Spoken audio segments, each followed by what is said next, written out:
welcome to the event on South-South and Triangular Cooperation to support SDGs implementation from the lens of the Voluntary National Reviews on the sidelines of the 2022 ECOSOC High-Level Political Forum for Sustainable Development.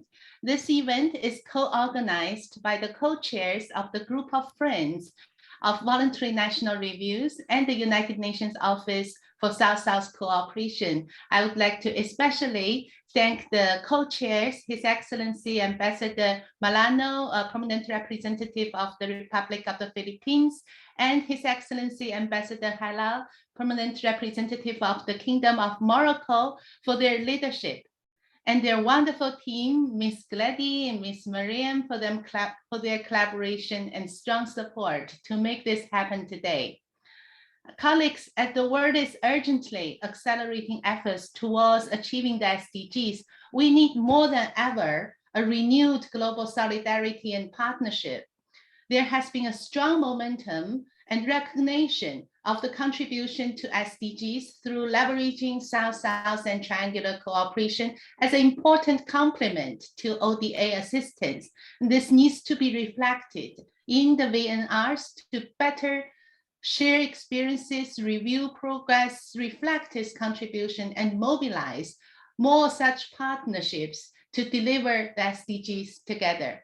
So today's event, we will bring member states, UN entities, researchers, policymakers together to reflect on the importance of leveraging South-South and Triangular Cooperation to accelerate results across all SDGs, wherever relevant, and to discuss the needs, challenges, good practices related to reflecting and integrating this development modality perspective into VNRs in the implementation and monitoring of SDG 17 and on delivering on the goals.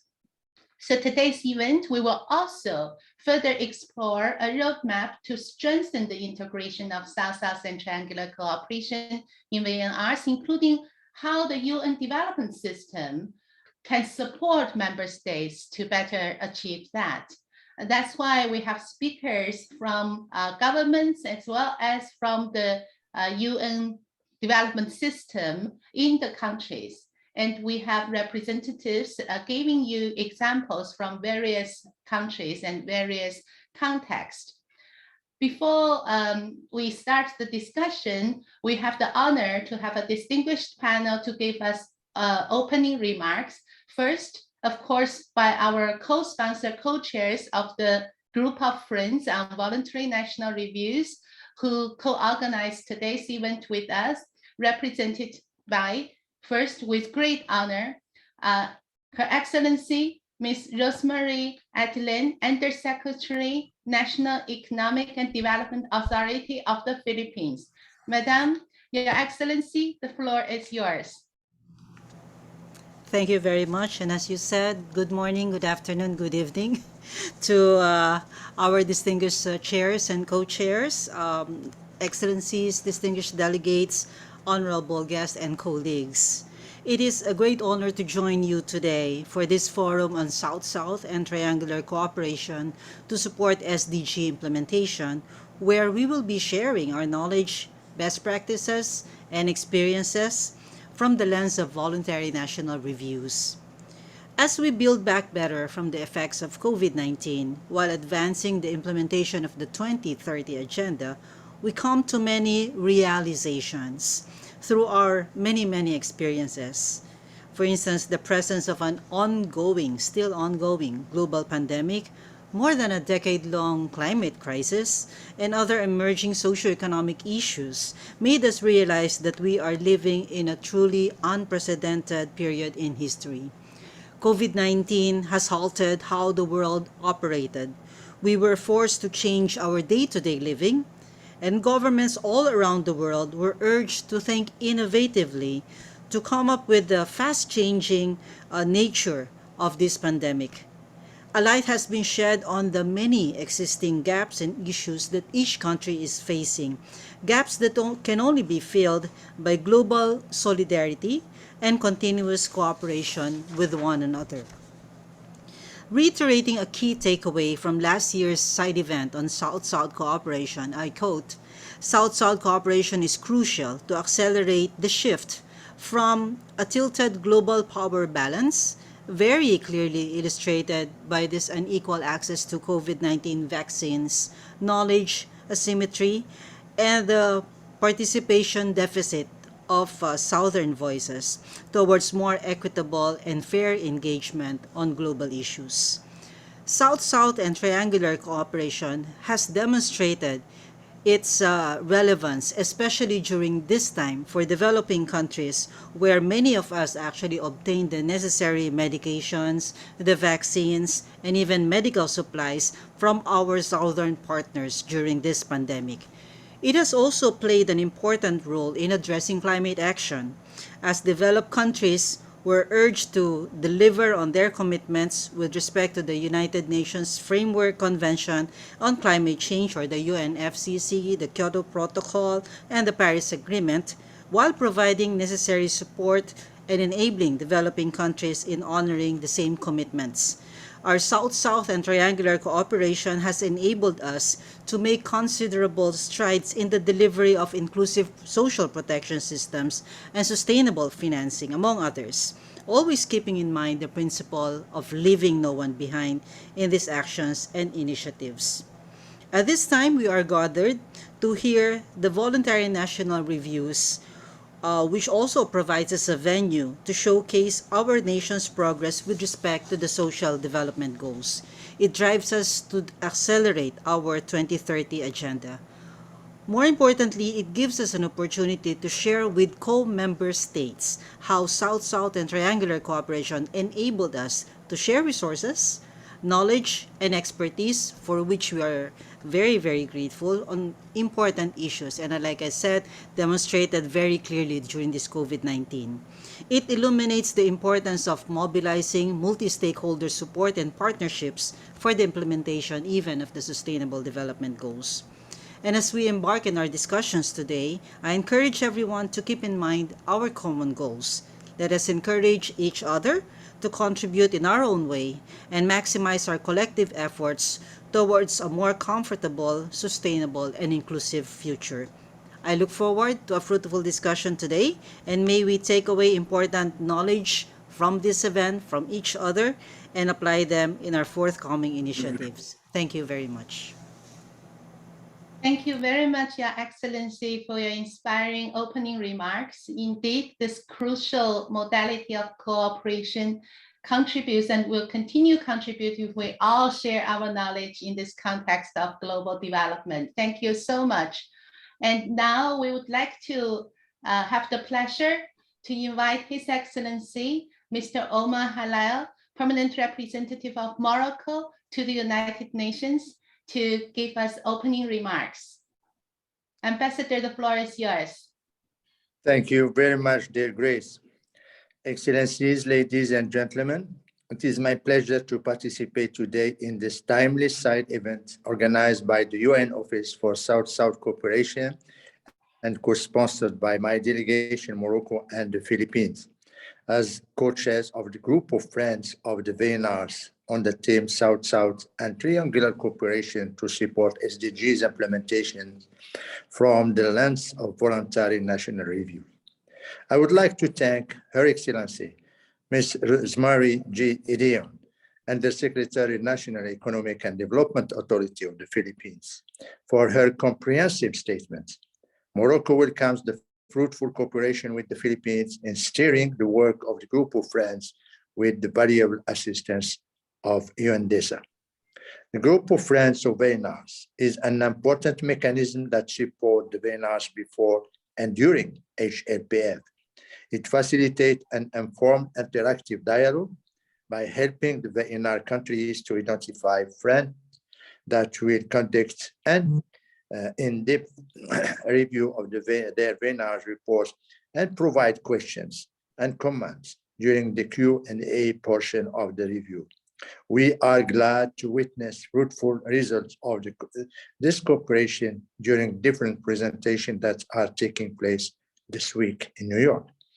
Excellencies, ladies and gentlemen, I would like to say this occasion to extend my appreciation and thanks to the UNSCS for the important initiatives of integrating South-South and triangular cooperation perspectives in the voluntary national reviews, preparations, and presentation. Within the framework of our group of friends, and building on the experience of VNR presentations of the past years, we had a very useful reflection with UNOSCC on how to further strengthen the presence and the integration of the South-South and triangular cooperation as two key modalities of cooperation for accelerating the SDGs implementation. The landmark outcome document of BAPA Plus 40 recognized clearly the contribution of South-South and triangular cooperation to the achievement of sustainable development. In this regard, it can only be valuable to make strong emphasis on those two modalities during the preparation and presentation of the VNR reports. In fact, the integration of South-South and triangular cooperation perspectives in VNRs can help to track progress in implementing the 2030 agenda, including the SDGs and targets more comprehensively and inclusively, and generates evidence of South-South and triangular cooperation's contribution to achieving SDGs. The process of preparation of VNRs could also allow for identification of priority sectors and themes that where member states could seek support for the UN development system through South-South and triangular cooperation. In this regard, as a co-chair of Group of Friends of VNR, we are enthusiastic to further work with UNOSCC on this initiative with the current and future VNR countries. We are also in the process to jointly present a draft roadmap to support the member states in advancing the integration of South-South and triangular cooperation perspectives in VNRs. The proposed roadmap will be implemented in a coordinated manner, closely working with member states. These are UN interagency mechanism for South-South and triangular cooperation and relevant stakeholders. Excellencies, ladies and gentlemen, allow me to share a few remarks on my national capacity. The Kingdom of Morocco is convinced that South-South and triangular cooperation is not only an immediate vehicle for sustainable development today, but also they are modalities that aspire to a sustainable and resilient future. Under the leadership of His Majesty King Mohammed VI, the Kingdom of Morocco has made of South-South cooperation one of the main pillars of its foreign policy by giving the African continent a privileged place. In a decade, more than 1,000 bilateral agreements and conventions have been signed and entered into force between Morocco and its African partners. The dynamic of South-South and triangular cooperation has not only contributed to the Kingdom progress in the achieving of the SDGs, particularly SDG 17, but also facilitated the sharing of best practices and lessons learned in terms of SDGs localization and implementation, especially at the African level. The Moroccan Agency for International Cooperation, which was created 34 years ago, plays a central role in scaling up projects and initiatives that boost partnerships and promote South-South and triangular cooperation in several fields: academic cooperation, technical cooperation and capacity building, artistic and cultural cooperation, energy and agriculture sectors, as well as humanitarian action.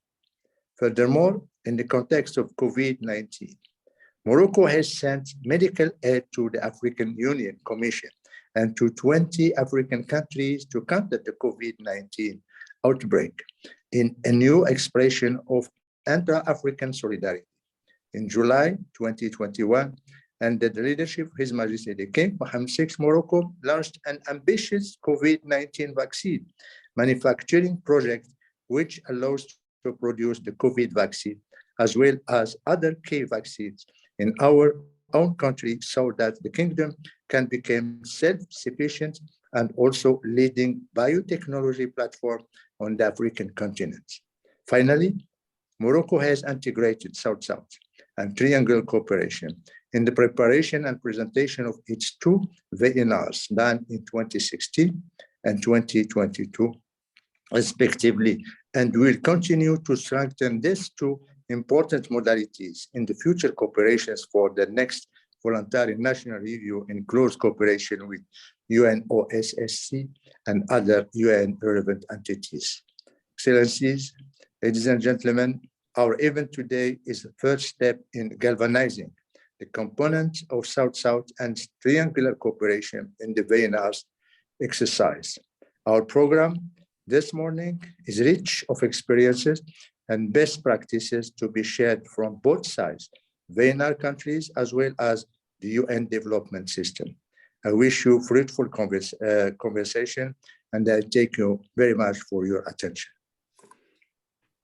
Thank you very much, Ambassador, for your comprehensive statement, not only open this important event, but also sharing with us experiences from Morocco, both the policy, strategy, and actual practices, both the whole process of preparing and bringing partners together for the VNR, but also the VNRs itself as articulation of your South-South cooperation. Thank you so much. Actually, the group of friends itself, the methodology that you use to pairing countries together, is already a concrete translation of solidarity and mutual support of South-South and triangular cooperation. We really thank you very much for your strong confidence to collaborate with the UN Office for South-South Cooperation. And we thank you and your co-chair for inviting us to the recent meeting of the group of friends. We are here to support the member states to drive the progress. So we're always here with you. And thank you very much. Thank you for guiding us moving forward on this initiative. And with that, I have the great honor to invite the president of the high-level committee on South-South cooperation, who guide us on the way forward to advance our support to the member states and to advance our coordination support to the UN system to support South-South cooperation. Her Excellency Ambassador Maria Carmen-Squelf, Permanent Representative of the Argentina to the United Nations and the President of the High-Level Committee on South-South Cooperation. Your Excellency, we invite you to deliver opening remarks. Thank you. Thank you, Grace. Thank you, Grace. Good morning to everyone. First of all, I would like to thank you for inviting me to participate in the opening of this event on the sidelines of the 2022 ECOSOC High-Level Political Forum for Sustainable Development. I would like to express my gratitude to the co-chairs of the group of friends of the Voluntary National Reviews, in particular, Madame Rosemary Edilon, Undersecretary of the National Economic and Development Authority of the Philippines, and Ambassador Omar Hilal, a permanent representative of Morocco, as well as Mr. Abdelatif, Director Interim of the United Nations Office for South-South Cooperation, for having organized this important event. Dear colleagues, 7 years after the adoption of the 2030 Agenda, there is no doubt that this document has become the guiding axis for the action of the international community in pursuit of sustainable development. However, in recent years, the difficulties we face show that the 70 goals and their goals are fully achieved by 2030 have become evident.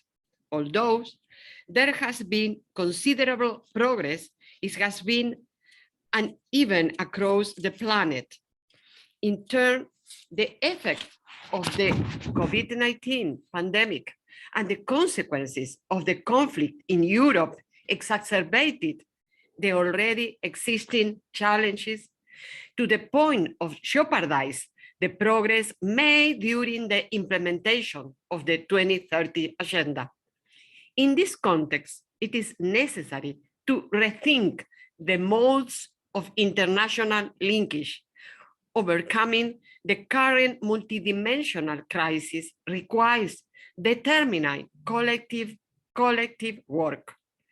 Under this spirit, we must revitalize the strengthened international cooperation, in particular, the South-South and triangular cooperation. The outcome document of the second United Nations Conference for South-South Cooperation, BAPA plus 40, which took place in Buenos Aires in 2019, represented a milestone in the evolution of the international development cooperation and recognized the important contribution that the South-South and triangular cooperation make in the implementation of the 2030 Agenda, tracing a horizon for its deepening. Argentina is convinced of the potential of this type of cooperation, and therefore this modality of cooperation constitutes an integral part in its foreign policy. Also, I would like to point out that during the 20th session of the United Nations High-Level Committee on South-South Cooperation, a body that I have the honorable responsibility of chairing, the need to review the logics that are being applied to channel the international cooperation resources was emphasized.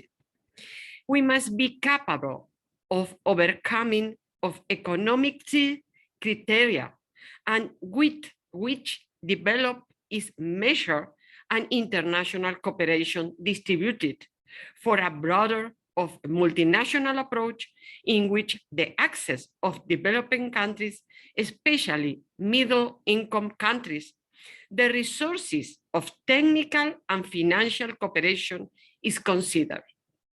The latter will contribute to strengthening the role of these countries in the provision of regional and global public goods, they will have greater capacity to provide better South-South and triangular cooperation. Really, the reconfiguration of the action aimed at achieving the success of the implementation of the 2030 Agenda and the increase of South-South and triangular cooperation will require great participation from the different levels of government, international organizations and agencies, civil society, private sector, and the academy. The inclusion of the multi-stakeholder approach will give our cooperation a diversity of perspectives, opinions, and interests that will contribute to the advent of strategic alliances for the achievement of the SDGs in the comprehensive manner. At the same time, deepening South-South and triangular cooperation and achieving the SDGs will inevitably require a renewed commitment to the follow-up and the review mechanism established by the 2030 Agenda, such as the Voluntary National Reviews.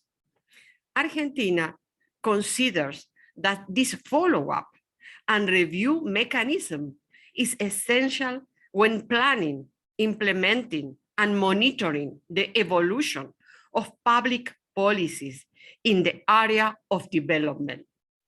This commitment is reflected in the willingness of the Argentina government to present its search BNR within the framework of the 2022 High-Level Political Forum, work that has been led by the National Council for the coordination of social policies.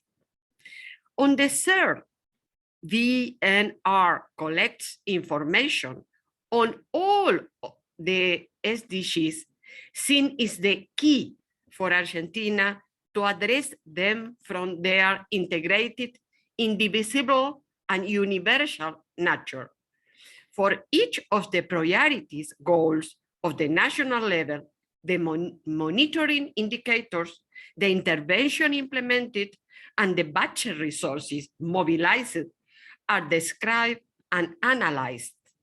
The report also summarizes challenges and lines of action related to the development of public policies and the generation of new management tools implemented in the post-pandemic that my country is going through. Likewise, the report gives an account of the role that South-South and triangular cooperation has had in the effort made to comply with the SDG 70 and its goal tending to revitalize the global partnership for development. South-South and triangular cooperation has a substantial role in the follow-up and review process of the 2030 agenda. Although, as I mentioned earlier, this modality of cooperation are key elements of the means of implementation of the 2030 agenda.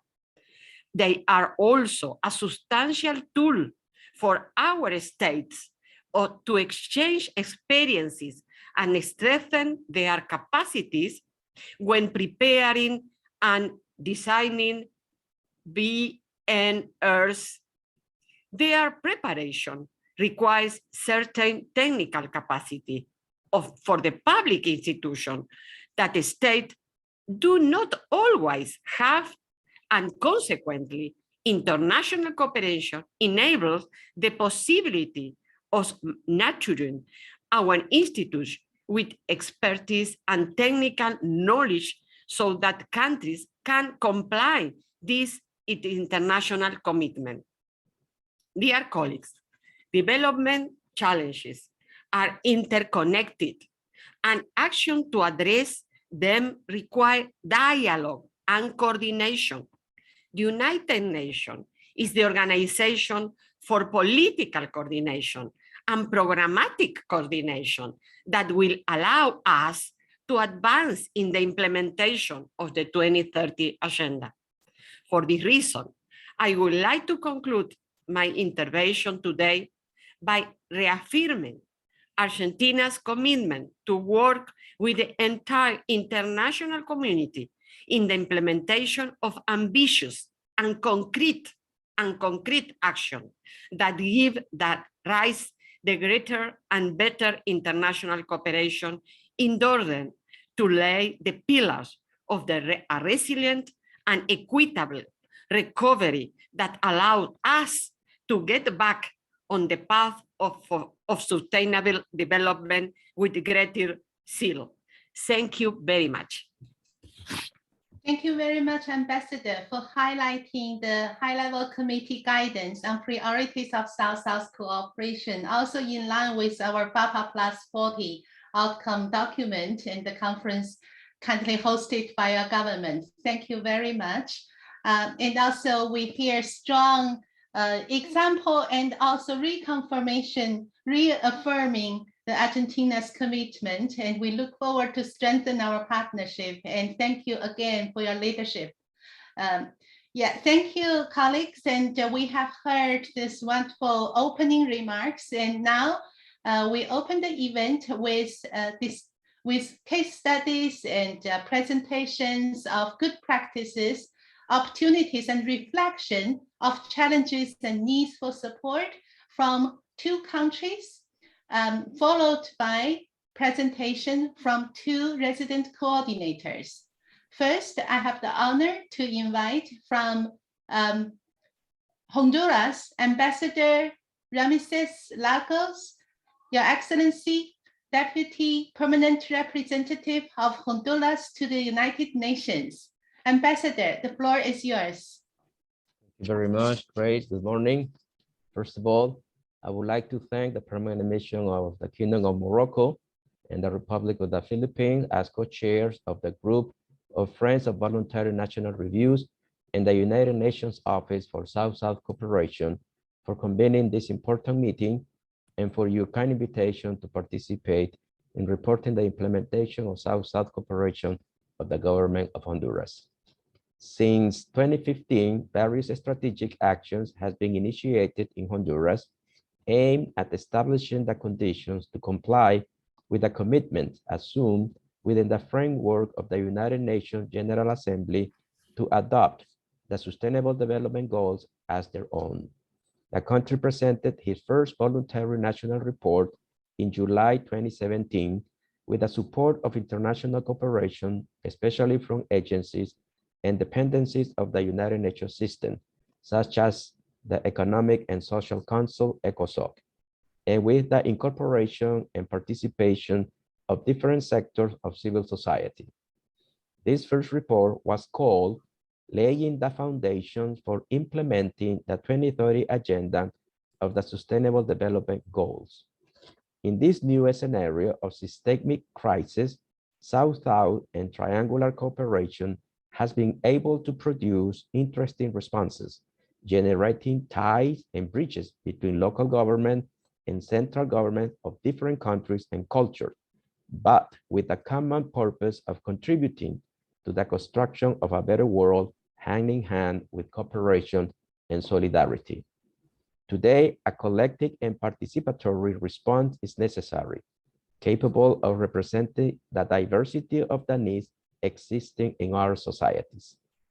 Honduras, in the field of South-South cooperation, is currently negotiating 46 documents on education, environment, security, and culture. In this year, two important mixed commissions will be held, the first with Colombia in August and the next with Mexico in October. In these cooperation programs, 39 projects will be negotiated with Colombia, Mexico, and El Salvador in the areas of energy, institutional strengthening, tourism, culture, forestry, food security, agriculture, modernization of the state, productive development, environment, and renewable energy and hydrocarbons, framed in the 5 strategic line of the government priorities 2022-2026 of the President of Honduras, Xiomara Castro. I must recall the President Xiomara Castro is the first female president in the history of Honduras, and Sustainable Development Goal 5 is of great importance. There is a great effort to incorporate the gender approach in the main planning instruments, such as the National Development Planning System and the National Statistical System, and their alignment with the Agenda 2030.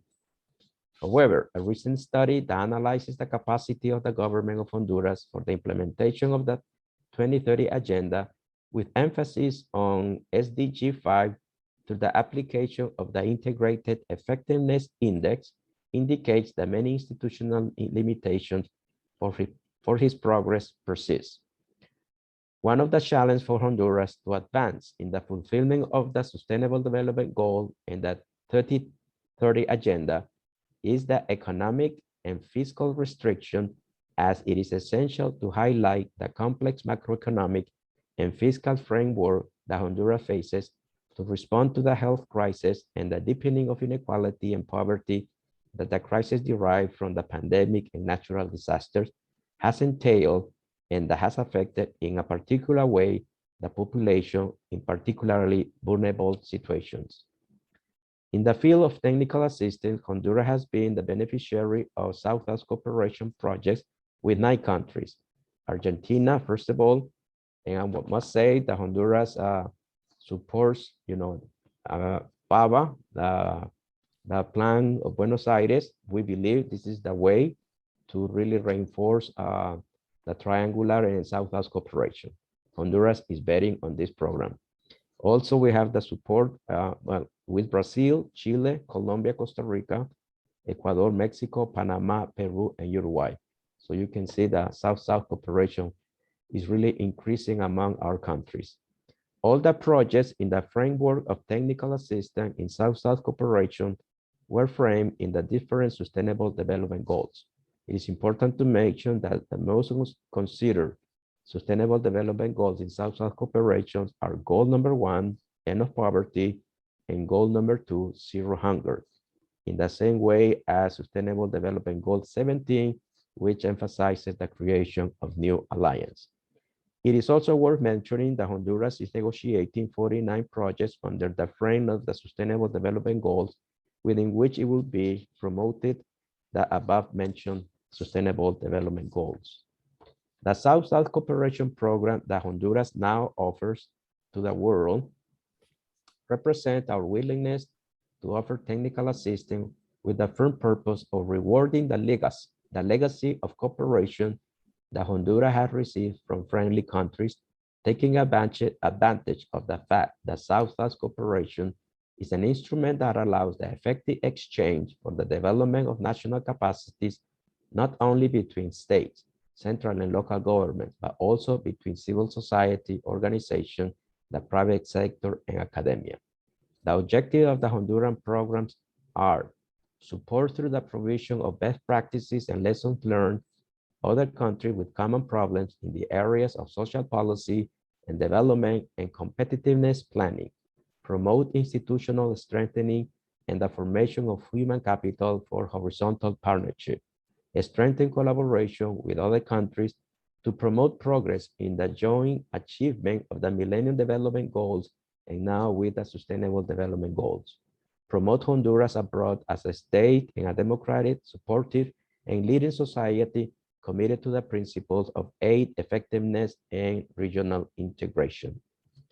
Honduras is working on updating the third edition of the South-South Cooperation Catalog, where it will make available to countries its technical offer of best practices through his South-South cooperation programs in the following sectors: financial, security, police, education, entrepreneurship, productive development, environment, productive production, and agro-industrial industry protection and social inclusion. That the 2030 Agenda and the Sustainable Development Goals seek sustainable development. In the case of Honduras, to achieve such development, it is first necessary to build resilience in the face of social, financial, and environmental crisis. Attention to strengthening resilience capacities facilitates the design and implementation of policies that guarantee sustainable development. Without resilience, there is no sustainable development. Investment must be made in building resilience. Resilience decreases vulnerability. Thank you very much. Back to you, Grace. Thank you. Thank you very much, Ambassador, for this sharing of important experiences from Honduras, not only as receiving support through South-South and triangular cooperation, but also offering technical assistance to other countries. And it's so promising to hear so many new projects are being discussed and to be initiated. And thank you for emphasizing especially the gender dimension, which is essential for achieving all SDGs. And for emphasizing, like the opening remarks, on the multi-stakeholder approach, and especially engaging technical expertise to support government better review progress of South-South triangular cooperation in order to inform this partnership to be leveraged more for achieving of SDGs. Thank you so much. We all know that South-South cooperation is an important complement to ODA assistance. At the same time, triangular cooperation is very important in contributing for developing countries to leverage and access a diverse pool of expertise, resources, and this kind of partnership representing multilateral, multi-stakeholder approach is more and more important and being recognized by the stakeholders, by the partners, by member states. And we have the honor to have Dr. Ulrich Müller, Senior Advisor, German Agency for International Cooperation, GIZ, to share with us German experiences today on triangular cooperation and from the Vietnam perspective. So, Dr. Miller, the floor is yours. Thank you very much, Grace. Madam President of the High-Level Committee, distinguished chairs, excellencies, colleagues, and friends. Germany has made continuous and is still making important steps to increase its commitment in triangular cooperation. Allow me to illustrate that in 3 aspects. The first is that Germany has recently, in January 2022, published a new strategy on triangular cooperation. This document substitutes the former strategy from 2013 and is a result of a recommendation of the evaluation of the modality by the German Evaluation Institute, DEVAL. The strategy takes up the reference to triangular cooperation in Goal 17 of the 2030 agenda. Also, the commitments of the outcome documents of BAPA plus 40 that has already been mentioned several times in our event. And the definition of triangular cooperation by the Global Partnership Initiative on Effective Triangular Cooperation, GPI.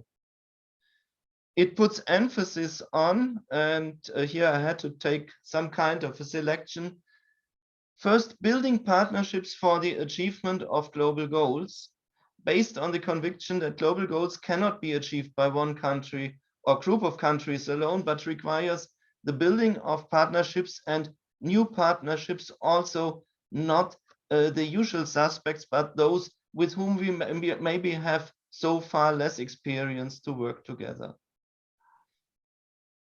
At the same time, the strategy emphasizes the horizontal and trustful relations to be built in these partnerships, the mainstreaming of triangular cooperation in German development cooperation, or in the words of the strategy, keep triangular cooperation always in mind, the involvement of multiple stakeholders, private sector, civil society, academy, also local governments, the improvement of knowledge and data on triangular cooperation, and last but not least, the role of Germany as a learning partner.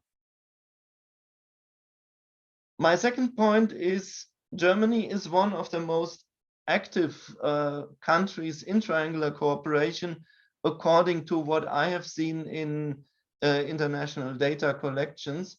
And we have an increasing number of projects that are strongly demanded from partners all over the world. We continuously receive more demand for participating in triangular cooperation projects than what Germany is then able to cover. At the same time, these projects work on all SDG.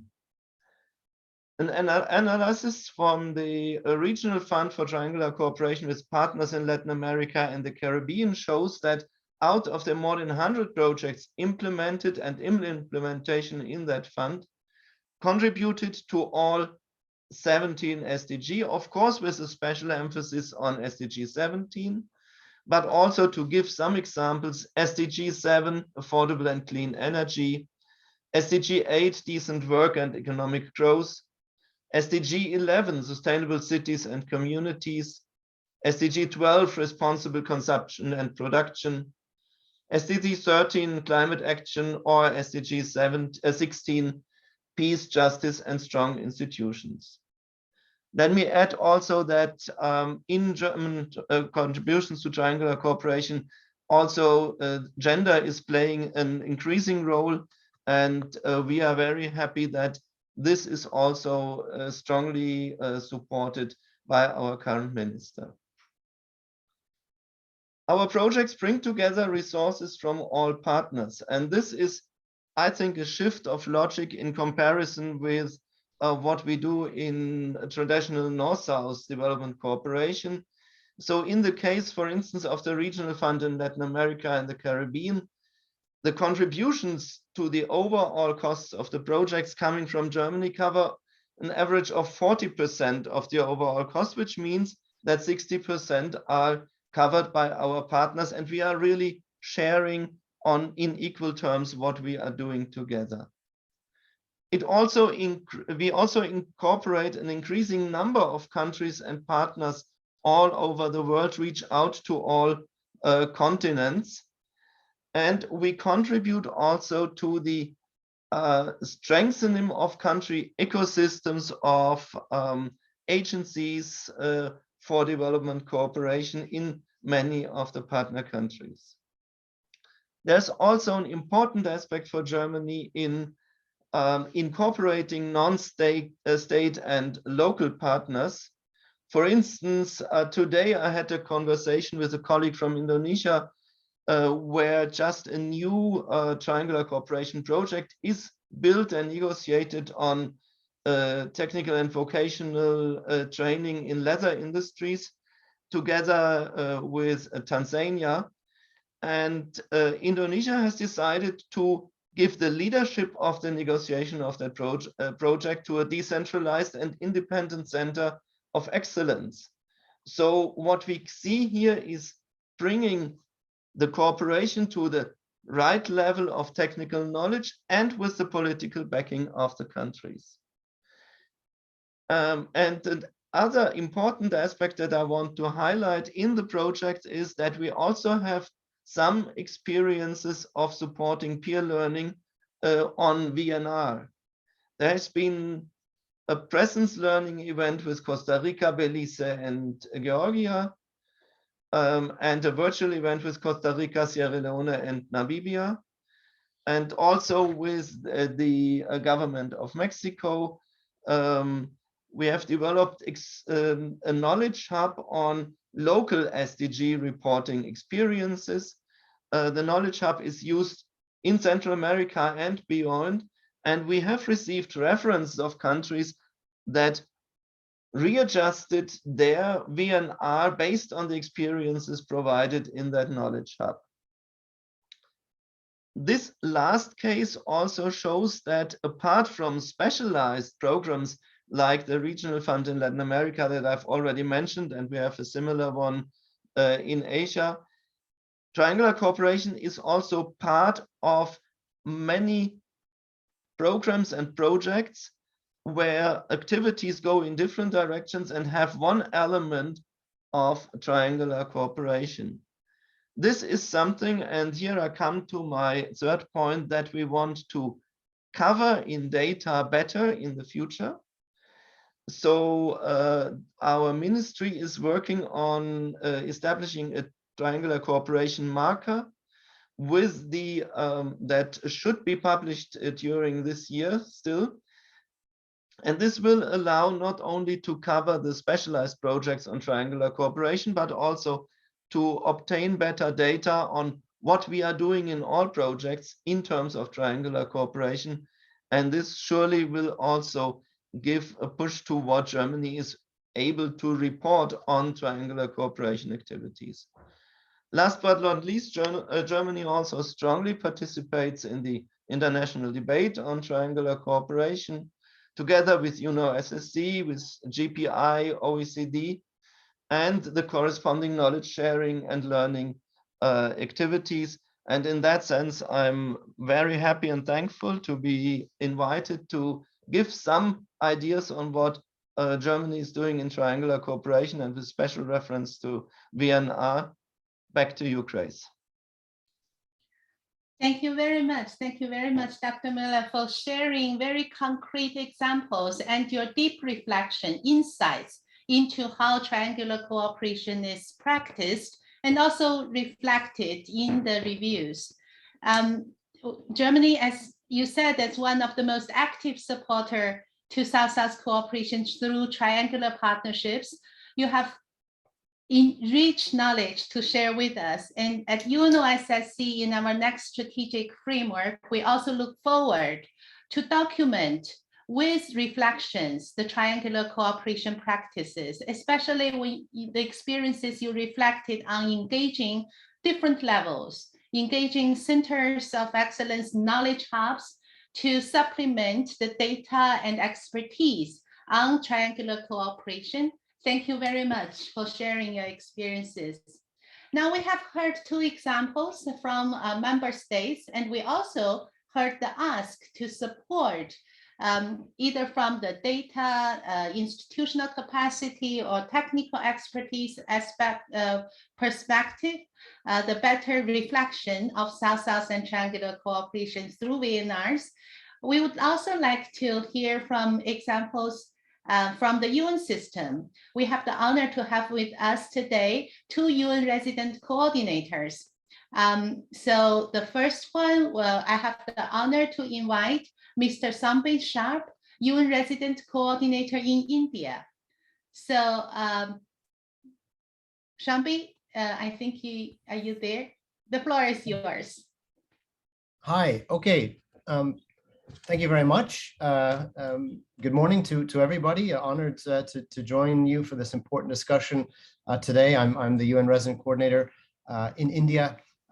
Appreciate very much the co-chairs of the group of friends of VNRs, Kingdom of Morocco and Republic of Philippines, and of course, UN Office on South-South Cooperation for organizing. To start, I would of course just reiterate, I'm not speaking on behalf of the government of India, I'm speaking on behalf of the UN system, but I thought I should sort of start by just setting the scene a little bit, the context around India's role and contributions to South-South cooperation. Obviously, I mean, India has long been a champion of South-South cooperation in many different manifestations, and India's development cooperation posture has been based on the Development Compact and aiming to enhance cooperation, particularly between and among Southern actors for the SDGs. And this has continued to evolve through the years. I think it goes without saying that India is a fast rising global economic power, set to be the fastest growing major economy this year, the world's largest youth generation, and so on. So I think we see that the role and the resources that India has to bring to the table in this regard are increasing with each and every year. India has an increasingly robust profile in multilateral platforms, for example, World Trade Organization, and has recently been championing data privacy on behalf of the Global South at WTO negotiations. So I think now more recently, a spotlight has been shown on India's outreach and support to other countries in the context of crises. We saw, of course, in the spirit of South-South and leaving no one behind, that India reached out to some 150 countries during the COVID pandemic initial phases to supply medicines, medical equipment, including donations of vaccines to the COVAX facility. Now, for example, we see India reaching out to Afghanistan during their time of need, providing 50,000 metric tons of wheat facilitated through the World Food Program as well. But, of course, there's a long-standing number of different platforms that India has launched for South-South cooperation. The India Technical and Economic Cooperation Program, reaching SIDS and LDCs across 160 different countries. More than 300 concessional lines of credit for developing countries, major grant assistance funds, including through the India-Africa Development Fund. And then, of course, through the Office of South-South Cooperation, or in partnership with the office, the India-UN Development Partnership Fund and the India, Brazil, and South Africa funds, two really important platforms as well. Now, triangular cooperation, or really expanding now beyond that posture, India has become very much active and dynamic, especially in particular addressing climate change, adaptation, mitigation.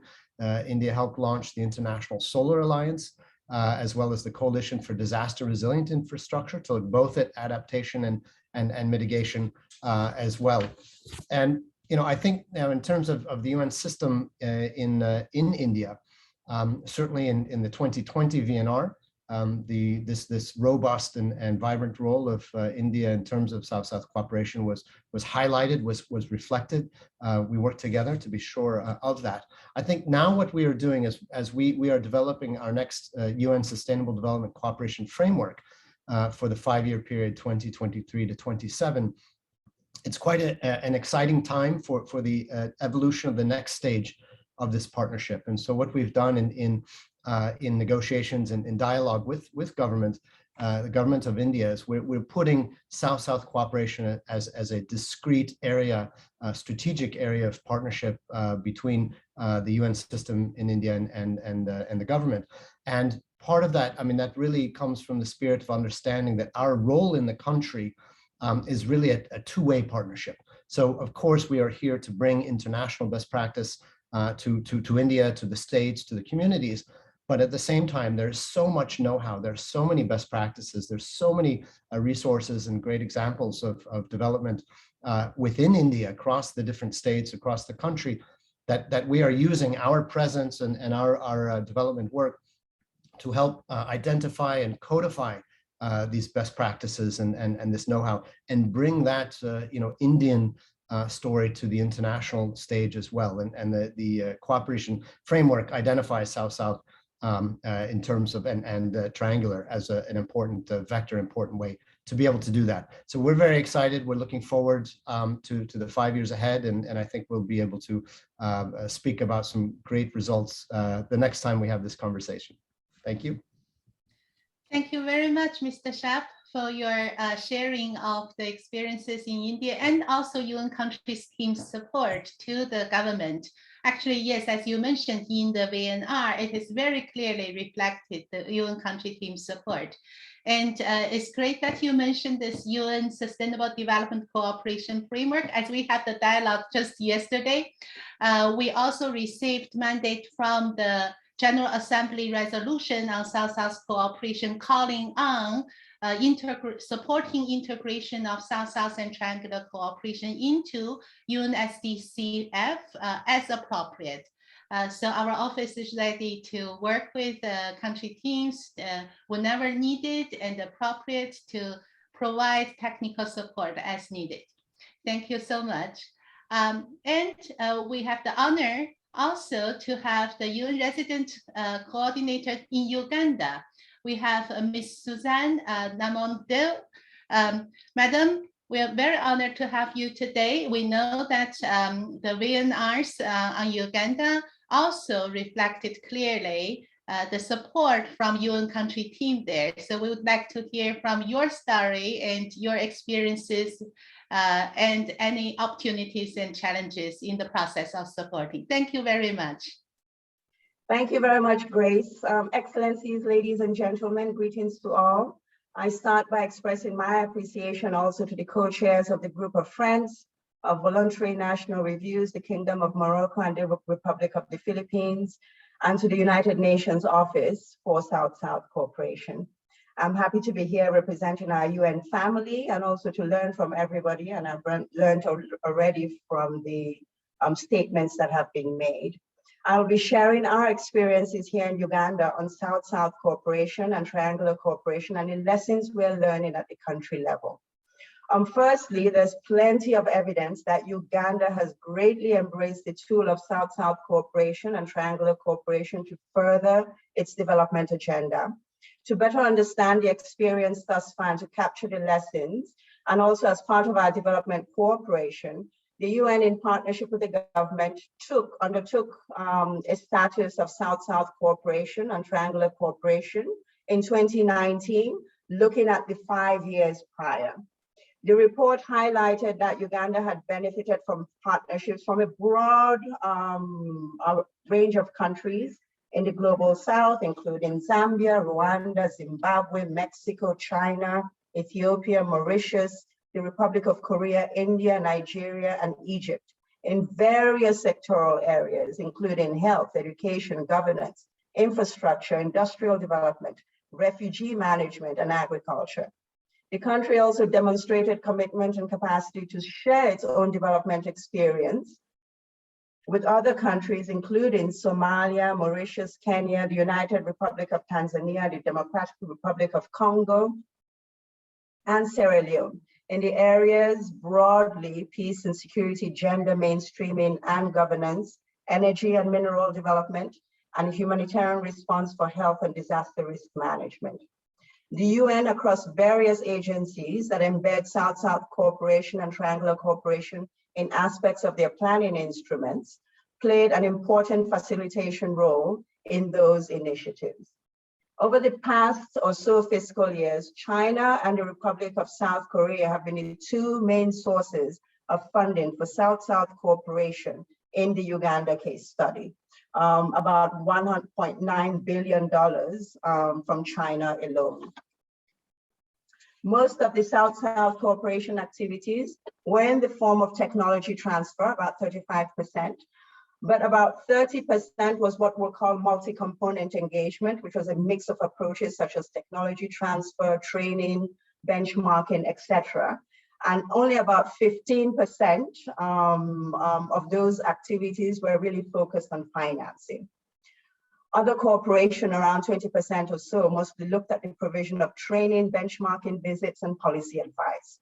Interestingly, the main sponsors for initiatives involving technology transfer were the Republic of Korea, followed by Kenya, Mexico, and Sri Lanka in the Uganda case.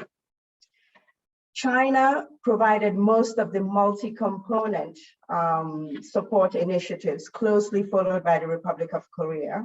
And the latter really was the main contributor to project financing.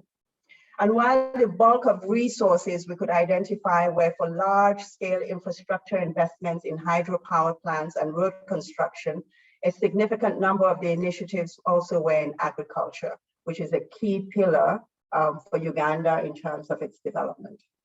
So what have we learned? While Uganda is clearly committed to using the tools of South-South cooperation and triangular cooperation, they still need to promote and ensure long-term engagement for sustainable results and partnerships as opposed to one-off type technology transfers.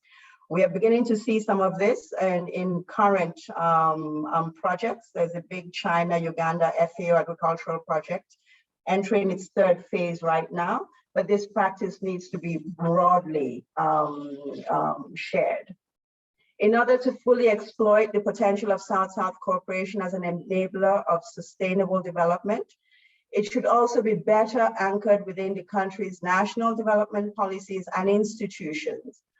In the case of Uganda, there's need for more robust and formalized South-South cooperation and triangular cooperation mechanisms at the national and other levels of government.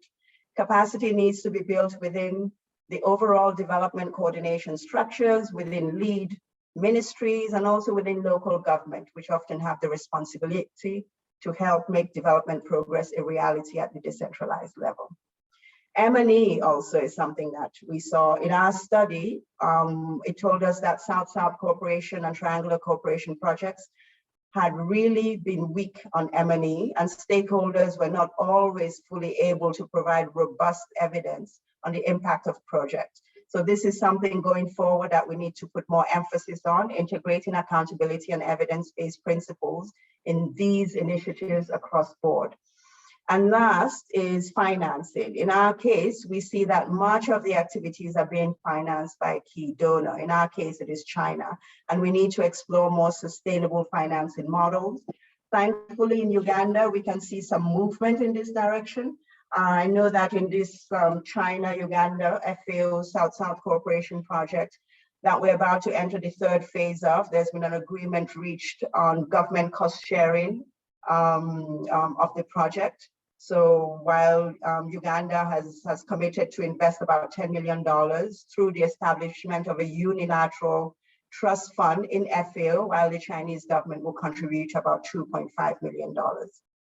But this project needs to be better integrated with private sector for more sustainable financing and of these emerging models, and not just the private sector of one particular country, but also a little bit closer to home. And to conclude, in Uganda, we can see that there are enormous and exploited opportunities for South-South and triangular cooperation, particularly from non-traditional partner countries.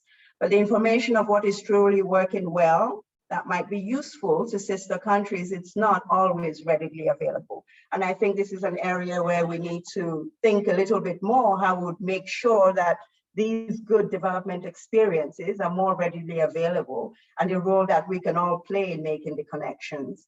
In terms of VNRs, Uganda has presented both in 2016 and 2020. Uganda is headed, also planning to present in 2023. And we hope that South-South cooperation and triangular cooperation will get more of a spotlight and we can truly better quantify how it is contributing to development progress. So I will end on that note. Thank you very much. Really useful side event.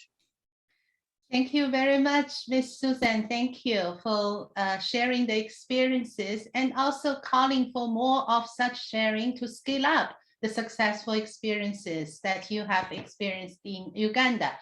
Actually, Uganda has been a shining star on our South-South Galaxy Global Knowledge Sharing and Partnership Brokering platform. We have many examples shared by Uganda, both in terms of receiving support, but also contributing through neighborhood initiatives, through regional multilateral cooperation, sharing your technical expertise and knowledge with other countries.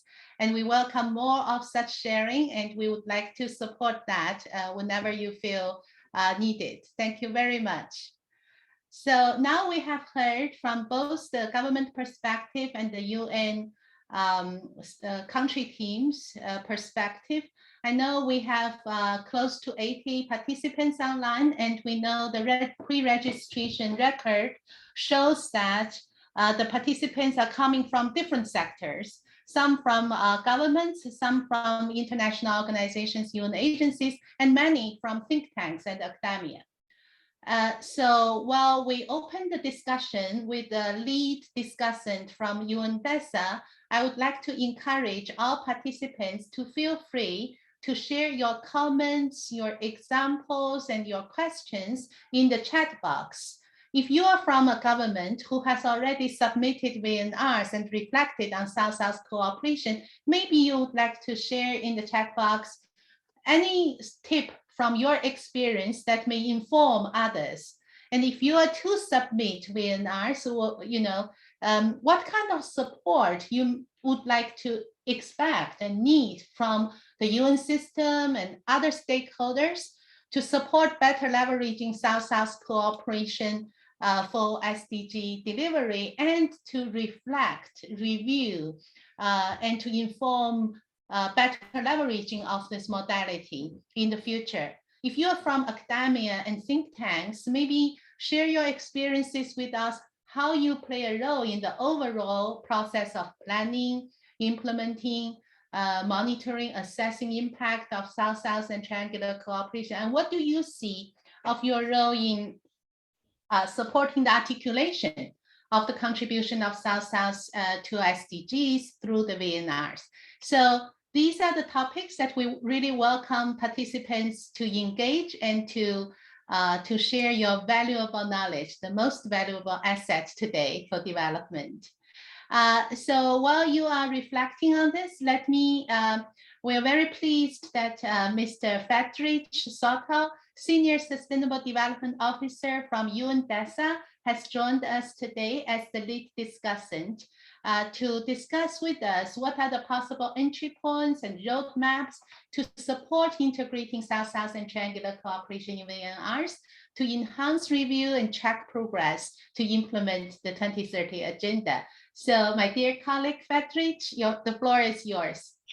Thank you very much, Grace, and good day, good afternoon, colleagues. Ms. Rosemary Edelon, Undersecretary General of the NDA in the Philippines, Ambassador Maria del Carmen Squef, Permanent Representative of Argentina, and earlier His Excellency Omar Hilal. Pleased to join you here, dear colleagues and presenters. I want to take a short while just to say a few things, as was mentioned, about potential entry points and situating a little bit the South-South cooperation, triangular cooperation in the context of the VNRs. We've had a really rich inputs on those points already, so I hope I don't repeat material that's already been said.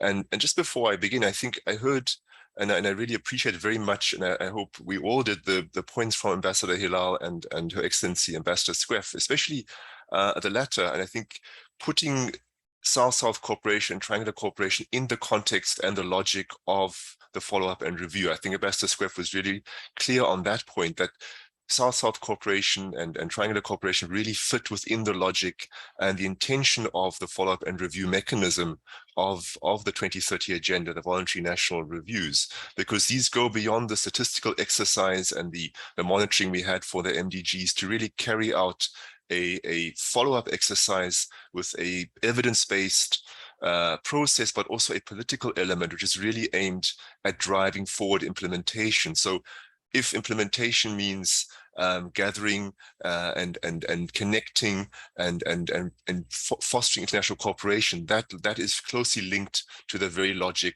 of the VNR. So there's a natural alignment between South-South cooperation, triangular cooperation, and the intention and the objective of the follow-up and review mechanism of the 2030 agenda, which is really about implementation and accelerating implementation.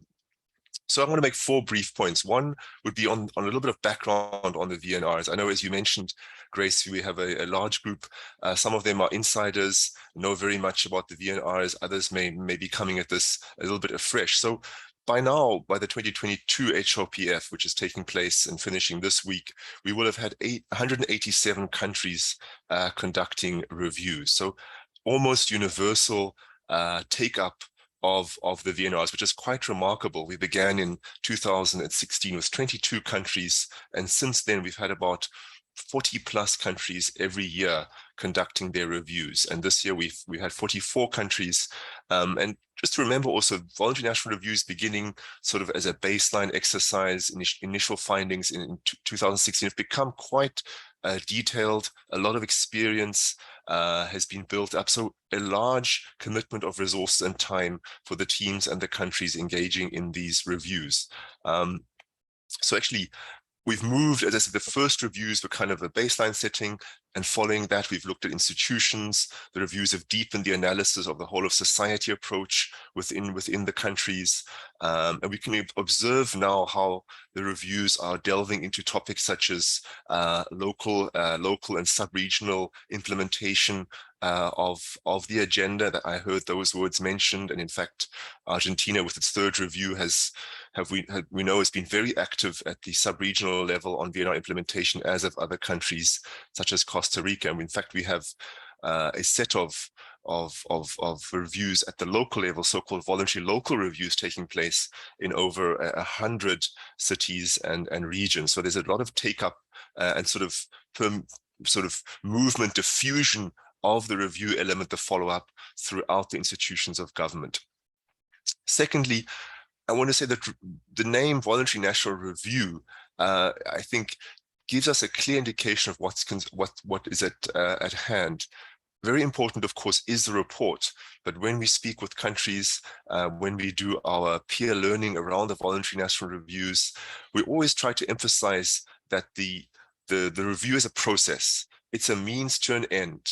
So the objective, the end, is the implementation, the accelerated implementation of the 2030 agenda and the SDGs. And coming out with a report is important, but that's not the end goal. The end goal is not having a glossy report.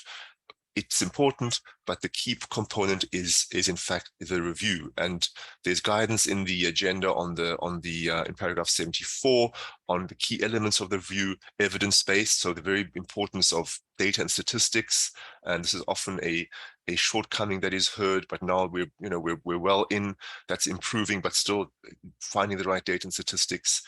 Engagement with stakeholders, very important. So stakeholders, importantly, both within the government, because we hear from countries that a key value of the VNR is building connections within government.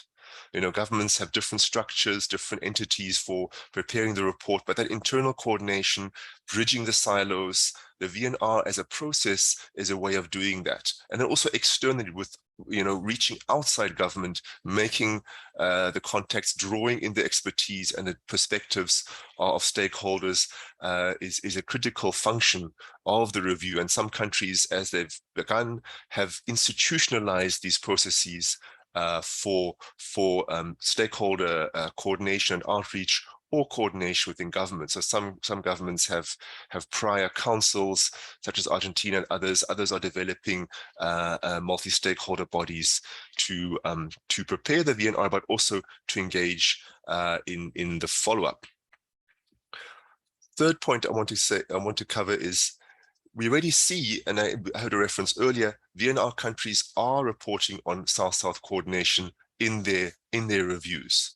So overall, the VNRs offer a real insight and a treasure trove of information about countries' progress.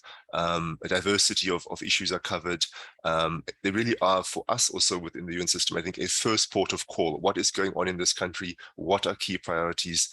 The answer for many of those questions lies in the voluntary national reviews. But for instance, we see in the 22 review very recently of Pakistan this year, they mentioned in their review the cooperation with Sri Lanka on the preparation of the review and the process, and they expressed the hope for future South-South cooperation. Similarly, under the facilitated by the UN office in Bangkok, UN SCAP, the commission there, they had helped a twinning exercise between VNR countries to help with the preparation, but also deepen their cooperation on 2030 agenda. So Kyrgyzstan and Armenia twinned up, and Uzbekistan and Georgia have twinned up. And Dr. Müller also gave some examples of cooperation that's happening. And many of these examples are happening, I would say, almost under the radar screen, without this sort of knowledge or coordination from the UN side. But there's a lot of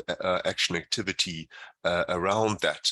And also a quick scan of some of the reviews shows, earlier we heard about India, China, Indonesia. These are all countries that have picked up and emphasized their South-South cooperation activities in their voluntary national reviews. My last point, which is really going back to the beginning, which is the VNRs should facilitate implementation, and we should use them ideally as a vehicle and a means for follow-up actions. So when we speak with countries, and this is also mentioned in the guidelines, the voluntary guidelines for the VNRs, is the VNR should not end up as a report on a shelf. We really want that report, that process, that review to translate into action. And South-South cooperation, triangular cooperation, fits into this vision of the VNRs as a means to accelerate implementation. And the VNRs have matured. The baseline has been set, the institutional structures have been described, so the time is ripe to see how countries can use this flexible instrument, because the VNRs are flexible. They are guidelines, but they are voluntary. They're flexible, a flexible instrument that can be used to adapt to the circumstances, be it reporting on responses to COVID-19 and recovery, or be it to a more to integrating more longer term development issues and cooperation issues such as South-South cooperation. I think the time is ripe, and this initiative, I think, and the proposed roadmap come at the right time, because the VNRs can now integrate these kind of issues. And my last point would be just to, when we think about these, to focus very much on practical examples. One advantage of the reviews is the VNRs, that we really want to look at practical cases, practical examples that speak to countries, that really facilitate peer learning. And the very last point would be that the VNRs are for countries a communication, a means of communication about status, about priorities, and therefore there's a major opportunity to integrate into those priorities that are being communicated to their peers, to the international community, to the UN system, to integrate into that the needs in terms of South-South capacity, South-South cooperation, but also the offer, the initial offer on that topic. And with that, I'll leave it. Thank you. Thank you very much, Frederick, for giving a very comprehensive reflection on the VNR process. Indeed, we have seen this strong momentum and universal adoption of this very important review and follow-up action. Especially, you reminded us that the follow-up action, South-South and triangular cooperation as one means of implementation can support the follow-up and to better contribute to the achievement of SDGs as the purpose. Thank you very much. And I know that we don't have much time to open the dialogue, but there are important comments and sharing on the in the chat box as well. For example, from Brazil, the Brazilian government, as well as UN agencies in Brazil, have invested in several South-South and triangular cooperation evaluations in the past 5 years, with very fruitful results on how to harness evidence and data. Actually, we also have the experience of working with Brazil through the India-Brazil South Africa Trust Fund, as well as direct collaboration and contribution from ABC. Yes, indeed, the data evidence-based approach is very much emphasized. And thank you for sharing this with us. However, this comment also pointed out, yes, we have a lot to do to reflect this in the VNRs as an important tool for review. And the group of friends indeed can help us a lot, and we're so glad to collaborate on this. We also have comments from UN agencies like ILO have shared with all their South-South database and platform, the southsouth.net. Please check it out. And here's the link to the new German triangular cooperation strategy, also shared by Woolrich. So I think this event is just the start of sharing, reflecting together. Before, on behalf of UNOSSC to close the event, I would like to just give the floor back to all speakers, excellencies, and colleagues. If you have any last comments and key messages to highlight, please raise your hand, and we can have 5 minutes for that.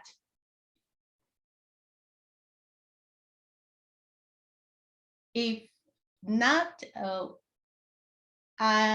okay.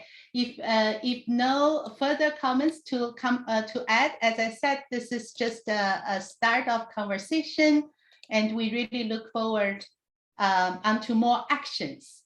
And you can contact us for support from the UNOSSC, and on behalf of the two co-organizers, co-sponsors. I would like to just quickly have a closing remarks to summarize the key points that we discussed.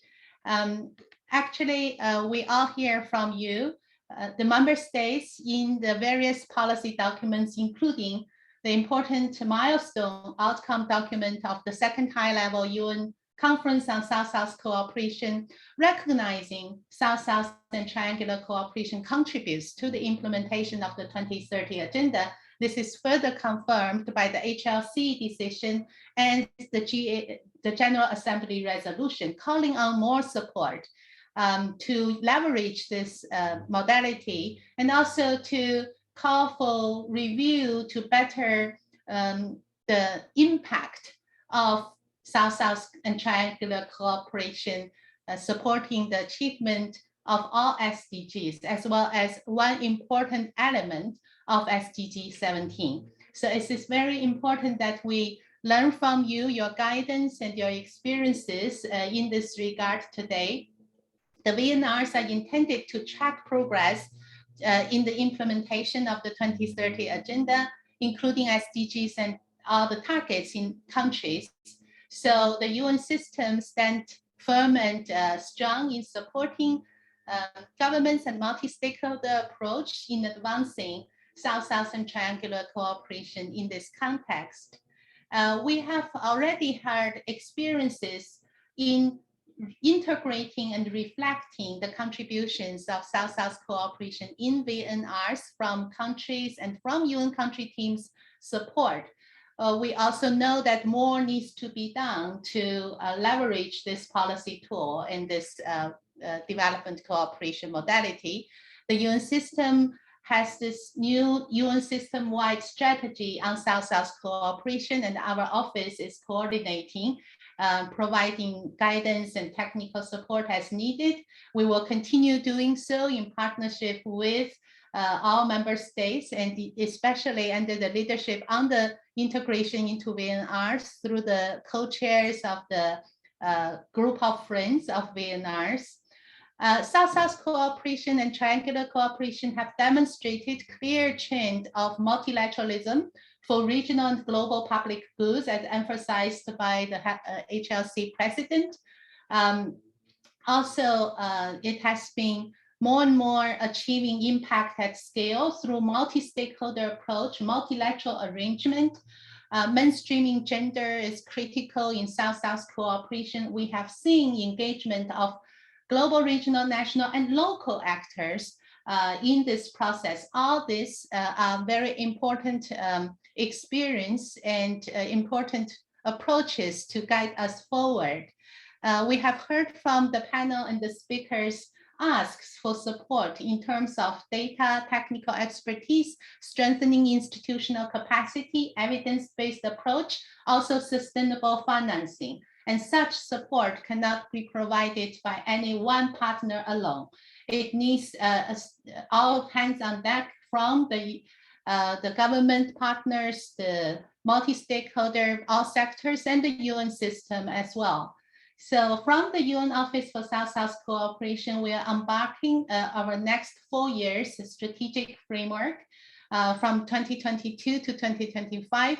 And in that strategic framework, we have clearly prioritized with the support of the member states to help to assist in integration of South-South and triangular cooperation into development planning, and as well as UN system and countries' sustainable development cooperation framework, including enhancing evidence-based approach and reflecting this in the VNRs. We have, as mentioned by the co-chairs of the groups of friends for VNRs, are developing a roadmap to support integrating South-South and triangular cooperation in VNRs, collaborating with UNDESA. We have done advocacy to enhance this agenda, and we are very happy also to see the ministerial declaration recognizing the importance of integrating development cooperation modalities, including South-South and triangular cooperation into VNRs. Next step, we hope we can learn from all your experience to develop handbooks or resources on how to support integrating South-South into VNRs, looking at VNRs as a whole process and emphasizing the follow-up action, not just the report itself. We would also, based on that, to offer advisory support as needed to all partners and monitor South-South triangular cooperation, building critical mass of evidence to assess its great impact into the SDGs. So thank you all very much, and we hope that we can keep exchanging and learning from you. And I see the enthusiasm of sharing continues, and we have sharing from PAHO WHO, we have sharing from UNDP in the chat box. So emphasizing their commitment to further strengthen South-South and triangular cooperation as your important UN partners. I thank you all very much, and I hope that we can follow up and learn more from you and to collaborate with you. Thank you very much. Thank you, Grace. Thank you for the invitation. Bye-bye. Thank you, Bye. Grace. Thank you much. Have a good day and a very busy HLPF. Bye-bye. Thank you. Bye. Bye.